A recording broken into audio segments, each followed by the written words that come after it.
মাঝে মাঝে অনেক জিনিস আছে যেগুলো শেষ হয়ে যাওয়ার পর আমরা ফেলে দিই, ভাবি এগুলো হয়তো আর কাজে লাগবে না। তো না, এরকম অনেক কিছু জিনিস আছে যেগুলো দিয়ে আমরা আবার সেই জিনিসটাকে নতুন করে গড়ে তুলতে পারি, নতুনভাবে রিউজ করতে পারি, যেগুলো দিয়ে এমন কিছু তৈরি করা যেতে পারে যেটা তোমার ঘরের সৌন্দর্যকে আরো বাড়িয়ে দেবে। চলো সেরকমই একটা ভিডিও আমি তোমাদের সঙ্গে শেয়ার করতে চাই যে কিছু ফেলে দেওয়া জিনিস থেকে কি সুন্দর জিনিস তৈরি হতে পারে। তো এই যে এই সেলোটেপের অংশ, যেটা সেলোটেপটা শেষ হয়ে যাওয়ার পর আমরা ফেলে দিই, ভাবি যে হয়তো কাজে লাগবে না, এই জিনিসটা দিয়ে খুব সুন্দরভাবে আমি একটা জিনিস তৈরি করব। আর পুরো ভিডিওটা দেখে এটা জানাবে যে জিনিসটা সত্যি কেমন হলো। তো চলো ভিডিওটা শুরু করা যাক। প্রথমে একটা ওয়েস্ট কার্ডবোর্ড নিয়ে নিয়েছি, এরপর সেলোটেপের ওই অংশটাকে কার্ডবোর্ডের উপর বসিয়ে পেন দিয়ে ভালো করে দাগ দিয়ে নেব। এর ফলে যে গোলটা তৈরি হলো সেইটা কাঁচির সাহায্যে ভালো করে কেটে নিলাম। তারপরে এই গোলটার সাথে সেলোটেপের ওই অংশটাকে গ্লু গানের সাহায্যে ভালোভাবে লাগিয়ে নেব। এরপর সেলোটেপের অংশটির গায়ে ভালো করে গ্লু লাগিয়ে আইসক্রিম স্টিকগুলোকে একের পর এক সুন্দরভাবে পরপর লাগিয়ে যেতে হবে। প্রত্যেকটা স্টিককে এমনভাবে লাগাতে হবে যেন দুটো স্টিকের মাঝে কোনো রকম ফাঁকা না থেকে যায়।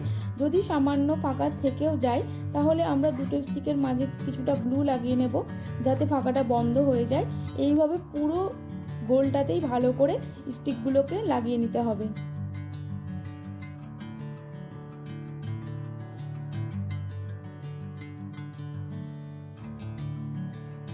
পুরোটা লাগানো হয়ে গেলে আমরা হোয়াইট অ্যাক্রাইলিক কালারের সাহায্যে জিনিসটাকে পুরোটাই রং করে নিলাম। তারপর নিয়ে নিয়েছি এয়ার ড্রাই ক্লেটাকে ভালো করে মিশিয়ে নিয়ে ছোট ছোট ব্লুবেরি তৈরি করব। তো ব্লুবেরিটা কি করে তৈরি করছি দেখো। প্রথমে ছোট্ট একটা গোল করে নিলাম, গোল করে নিয়ে কাঁচি দিয়ে সুন্দর করে স্টারের মতো করে চারিদিক থেকে কেটে নেব। কেটে নেওয়ার পর ওই স্টারের মাঝখানে একটা ছোট্ট গোল মতো করে নেব। তো এটা দেখতে অনেকটা ব্লুবেরির মতো লাগছে। এইরকম ভাবে অনেক কটা ব্লুবেরি তৈরি করতে হবে। ব্লুবেরিগুলো তৈরি হয়ে যাওয়ার পর আইসক্রিম স্টিকে ভালো করে ফেভিকল আঠা লাগিয়ে নিয়ে তারপরে আমরা একের পর এক ব্লুবেরিগুলোকে লাগাতে থাকবো।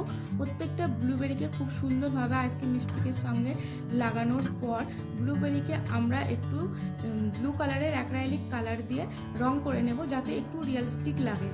এরপরে আমরা গ্রিন অ্যাক্রাইলিক কালার দিয়ে পাতাগুলো ভালো করে এঁকে নেব। পাতা আর কিছু ডালপালা এঁকে নেবার পর তারপর ডার্ক গ্রিন অ্যাক্রাইলিক কালার দিয়ে পাতার মধ্যে ডিটেলিং করা শুরু করব। ডিটেলিং কমপ্লিট হয়ে গেলে ব্লুবেরির উপরে আবার আমরা ডার্ক ব্লু কালারের একটু সেট করব, এমনভাবে সেট করব যাতে একটু এটা আরও রিয়েলিস্টিক দেখায়।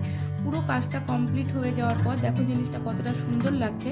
এরপরের কালারটাকে একটু টিকিয়ে রাখার জন্য আমরা অ্যাপ্লাই করে নেব ভার্নিশটা ভালোভাবে অ্যাপ্লাই করার পর এটাকে শুকোতে দিতে হবে। তো শুকিয়ে যাওয়ার পর তোমরা দেখতেই পাচ্ছ জিনিসটা কতটা সুন্দর তৈরি হয়েছে।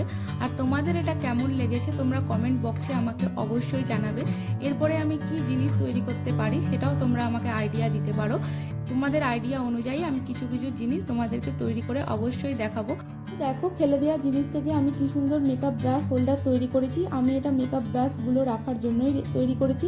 তোমরা চাইলে এর মধ্যে পেন্টিং ব্রাশ বা পেনও রাখতে পারো। এরপর অন্য কোনো ভিডিওতে অন্য কোনো ক্রাফট নিয়ে তোমাদের সাথে অবশ্যই দেখা হবে।